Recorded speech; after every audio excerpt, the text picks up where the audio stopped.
Hello, everyone, and welcome back to another episode of the Arts at EPCC. My name is Dr. Yasmine Flores, and I'm an associate professor of music here at El Paso Community College. And with me today is my lovely guest, Alejandro, who is from my Music Theory 1 class. Hello, Alejandro. How are you? Good, and yourself? I'm doing good. Thank you so much for coming in. He came in kind of last minute. I was like, I need somebody. And he said, okay, I'll come in.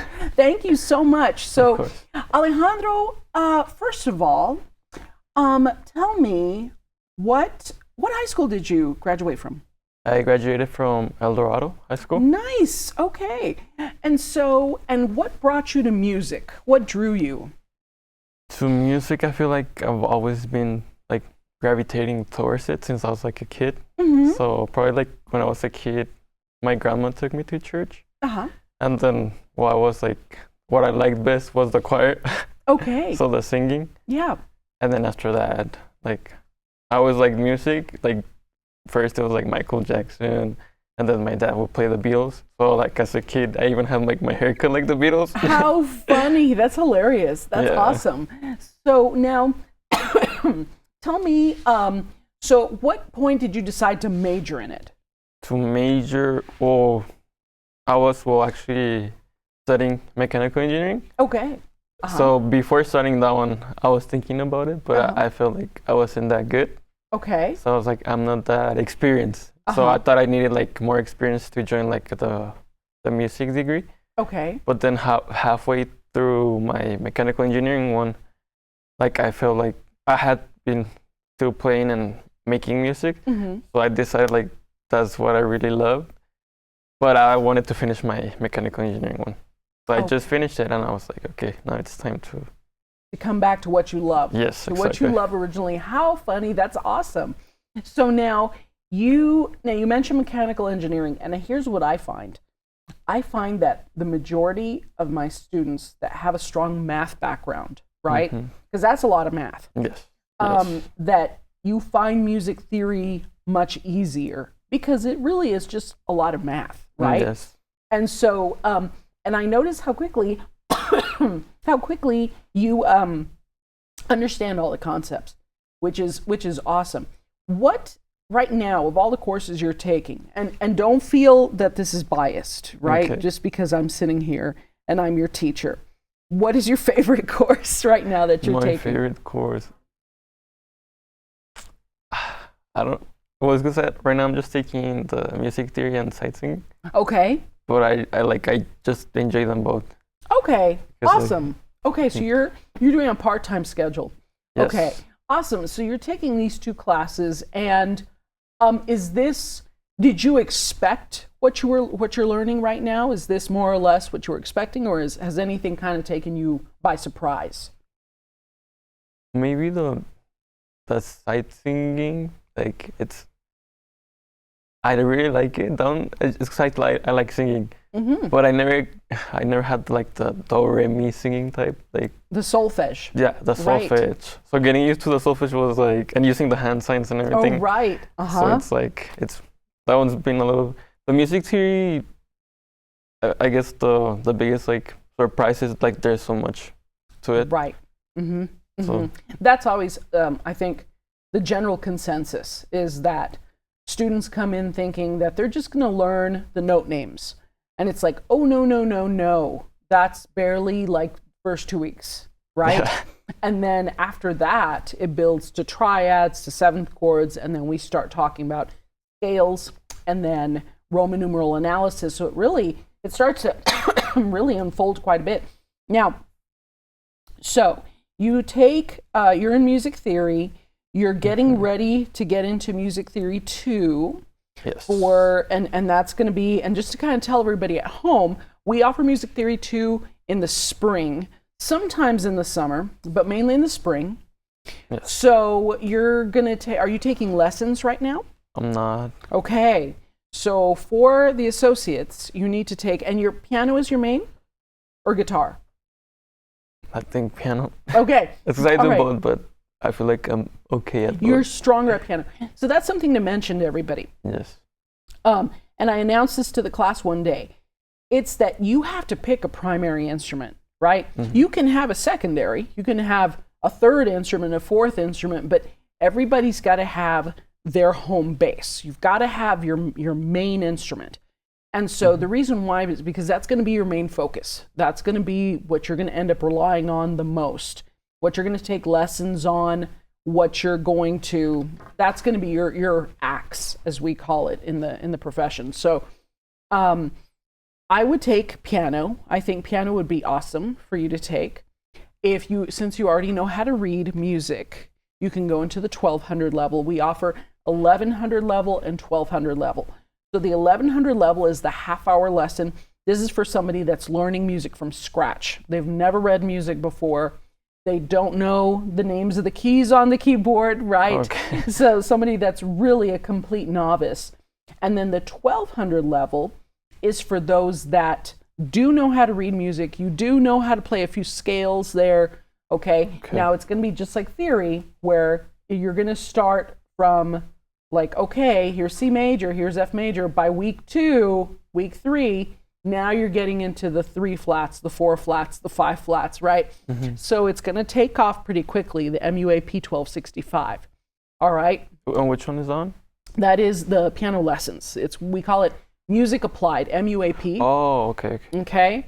That's your one-on-one with one of the piano instructors. The 1265 is an hour long. It's once a week. The 1165 is a 30-minute lesson, and that's also once a week. And that one, like I said, is for either non-music majors or those that are coming to it from scratch, right?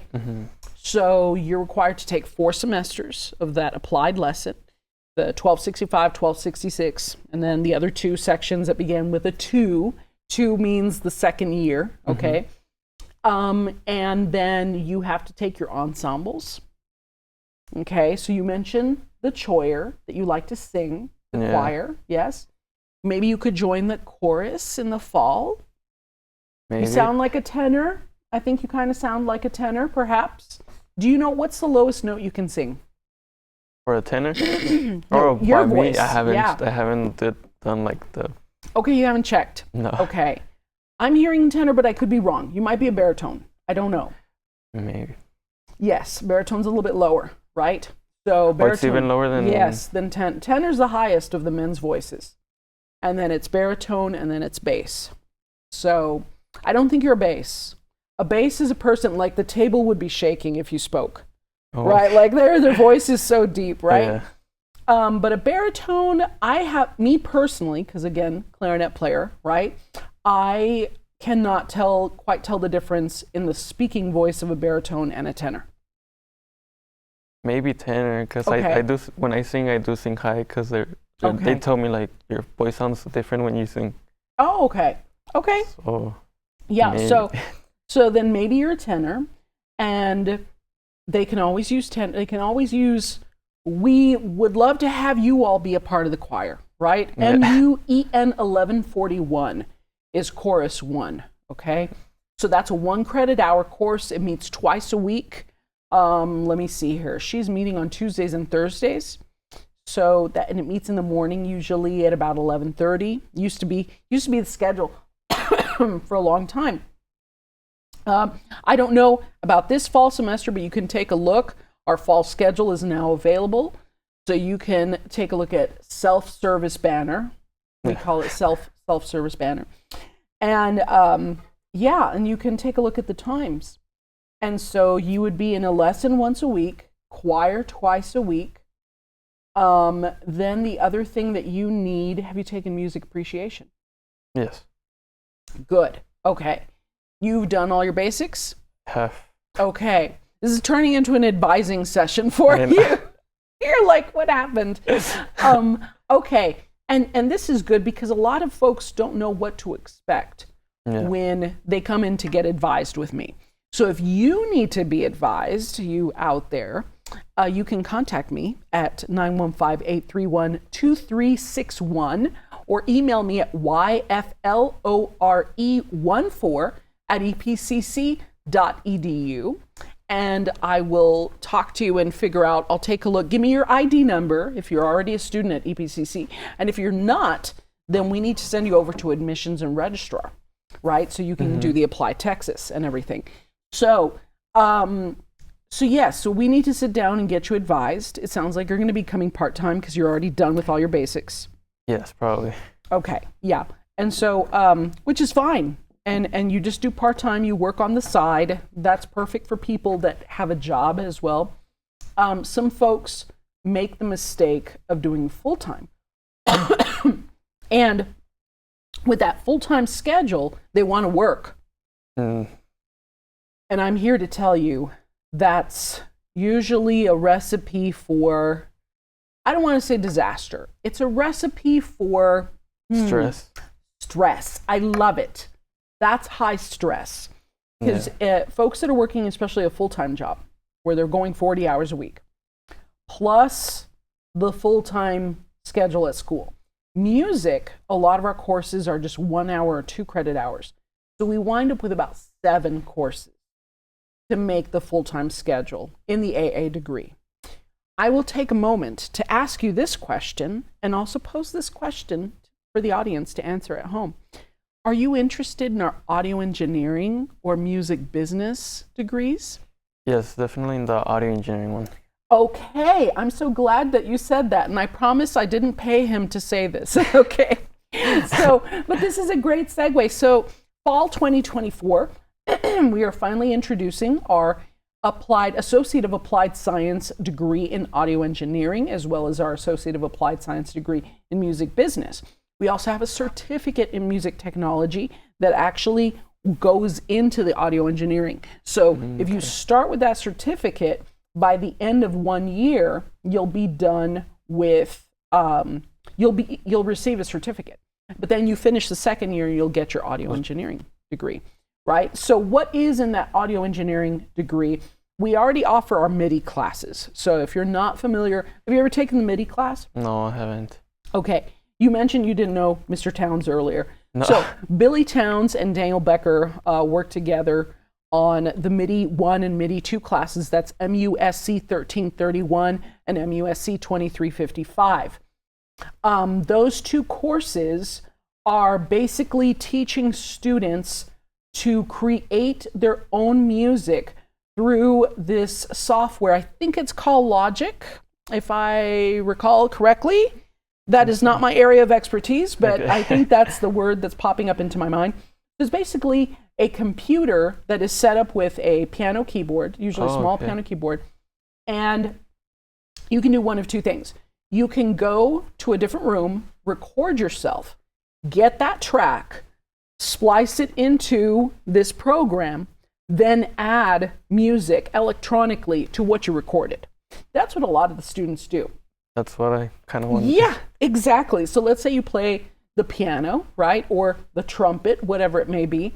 And you go into the studio, you record, 2 minutes of you playing, let's say the riff that comes back over and over, right? And then you take it into the studio, you kind of clean it up a little bit. You're like, there's some weird background noise. Let me delete that. You clean it. You say, okay, this is 10 seconds. I'm going to cut and paste it. I'm going to repeat it. I'm going to add a drum beat to it. So you switch. There's a menu where you can pick all kinds of drums. You can do drum set. You can do just a snare drum, whatever it is, right? And then suddenly the keyboard turns into different pitches of the drum, right? Like one key might be the cymbals, another key might be the snare, right? So you're going to tap your rhythm, ta ta ta ta ta ta ta ta ta, and then you add that in. You cut and paste it. And then you kind of listen back to it. You're like, I don't like it. I'm going to do it again. Record it, turn it into, and suddenly it sounds like background music to a commercial. Magic, right? Yes, I like that. Yeah, that's MIDI. That's what the MIDI class is. So we get a lot of students who have recorded songs for us that we can use on our advertising for the music program. Oh, wow. Yeah. So when I go to the schools, now this has turned into an interview with me, hello. But when I go to the schools, we do a silly little PowerPoint that I threw together 100 years ago. We just change out the pictures of, new instructors, new adjuncts. But we show this PowerPoint, and in the background, we play students' music from the MIDI classes. So some of my old students from way back, I know like Salvador Mayesi is one of them, who sometimes we play his track. So every semester we try to switch out that music. So we have that going on. Then there's the actual audio engineering class. I know somewhere in there, and it might be the audio engineering class, where they teach you more specifics about microphones, more specifics about recording, actually recording, right? Because up until now, the person that does most of the recording is Daniel Becker. So he comes in, he sets up your mic, and he goes, okay, you're ready, right? I'm going to count you down, go for it. And then he gives you the track, and then you go and play with it in the lab. But now, with the new courses, they're going to teach you guys about various types of microphones, various types of sound, how sound works, et cetera, et cetera. So it's I think you're going to love it if you're coming from engineering, right? That's going to be like, oh yeah, because it is going to be some math in there. Okay. Yeah, it's the physics of sound. It's the physics of sound. That's what it is. But you're going to be learning it. It's not going to be as intense as that sounds, because I say physics and suddenly everybody runs. Trust me, I didn't like physics either. I was not about physics in high school. I think my teacher, sadly, he's probably already passed away, but Mr. Omenson, I still remember Mr. Omenson, he would say after class with me to help me with my physics homework, because it was always a struggle, like the car is going 50 miles an hour. Who cares? I don't care. I don't care how fast the car is going, right? Yeah. So physics of sound, you're talking about wavelengths, you're talking about dissonances and consonances, and why is it a dissonance? Why is it a consonance? Mathematically speaking. Right? Wow. Yeah. It's the number of waves per sound. That's what it is. And how the waves fit into each other. That's essentially it, right? Yes. So, for example, when you play a pitch, we all know A equals 440. Do you know A equals 440? 440 like HC? Like the hertz. Waves, hertz, right. So we're talking about the waves. And so if you double that, it's an octave higher. So will that make it 880? Right. Okay. Yes. Yeah, you double and it becomes... So there's a whole science to that, right? I'm going to set that aside because that starts to go outside the realm of what I know and what I do, right? Okay. But that's more or less what you're going to be studying and starting to understand with all of that. Okay. My pet peeve is when the microphones do the feedback and you get the whistles and the high pitch. Yeah. That gets on my nerves so much. And when folks don't know how to fix it, sometimes I've been to events, not just here at EPCC, but other places where you get somebody that really knows very little about microphones and they don't understand why it's getting the feedback. So please learn that first. I do need to learn that. we actually performed on Saturday. Oh, nice. For the Pasos event, the Cesar Chavez and Earth Day. Oh, I heard about that. Yes. Yeah, so we performed. We had like a little set on Saturday, and we did have a little bit of trouble, but we were able to figure it out. Yeah. Good. Okay. Yeah, that's it. I would pick Mr. Towns' brain and Mr. Becker and ask them, like, can you please at the very least teach me about these microphones? Because because it's something that gets on everyone. You're sitting there in the audience and then you hear that really high pitch squeal, right? And you're like, so you're going to learn all that. So this fall, that's what you're going to jump into? Audio engineering? Right now I have music theory 2 and sight singing 2 for summer. So I can do that music theory 3 and sight singing 3 in the fall. Okay. But like right now I'm part-time because like, I'm paying for my classes. Oh, I understand. So I completely, yes. So we need to get you advised. They're all different tracks, okay? So there's different classes for each one. So that's something else that we need to pay attention to, and I need to invite Mr. Towns to the show again so that we can get into the specifics. He's been on the show before, to talk about the degree plans in general. But we need to have them on the show to actually start talking about the specifics. So, and really music business, and that's the one that I can't speak too much about other than if you're looking at owning your own store, if you're looking at becoming a talent manager, right? Managing a venue, for example. There's one company in particular here in El Paso that owns a lot of the venues here in El Paso, and so they charge a lot for the venues, but it depends on the size too. But I have inquired with a few of them, and it's like, whoa, that's a lot for 3 hours, because they usually charge you hourly. That's the other thing. Yeah, they don't just charge you for the day; they charge you hourly. So yeah, there's so many things, so many possibilities within music that a lot of students don't realize. Let me ask you this question. When you decided to go into music, when you decided to major, what did you picture yourself doing?